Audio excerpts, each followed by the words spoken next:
শুয়ে থাকা পেশেন্ট থাকে তখন আমরা কী করি, এই জায়গাটা তো এক্সটেন্ডেড করে নিতে হয়, তখন আমরা জেনারেলি কী করে একটা 500 ml যে ডিএনএসের বোতল আছে ওই বোতলটা এনে হাতের তলায় রেখে যাতে পেশেন্টের হাত না নড়ে আর এরকম টান টান হয়ে থাকে, ঠিক আছে, এক্সটেন্ডেড হয়ে থাকে।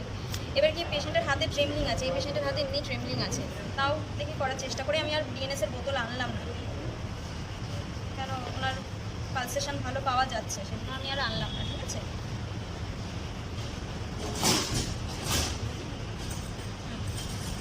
তাহলে আমরা হাত দিয়ে আগে মার্ক করে নেবো, যে হাত দিয়ে ফিল করে নিতে হবে যে কোন জায়গাটায় আমি পালসেশন ভালো পাচ্ছি।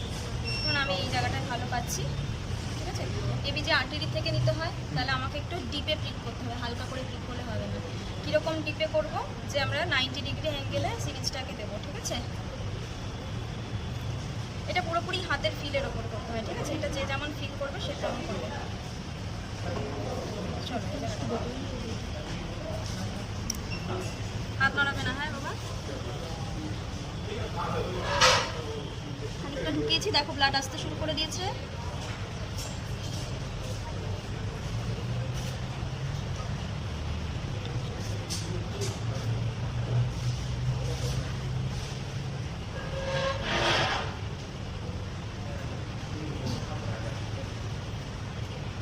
তুলোটা একটু আমার আঙুলে দিয়ে দাও।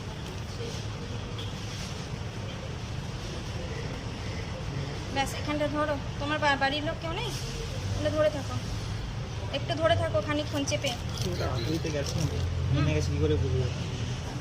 আর্টারিতে যাবি, ডিপে ডিপে ব্রিক করেছো তো, ডিপে যখন দেখবে ব্লাড আসতে শুরু করে।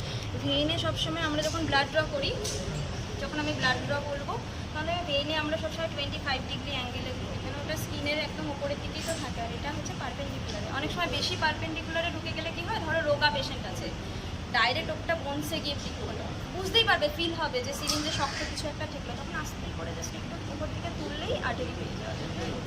আর খুব স্লো হাতটাকে উপর দিকে তুললে আস্তে, তাহলে এটা ব্লাড টানাটা হয়ে গেল। এবার আমরা মেশিনে এটাকে ইনসার্ট করে দিই, উপরে আছে এই মেশিন, ঠিক আছে।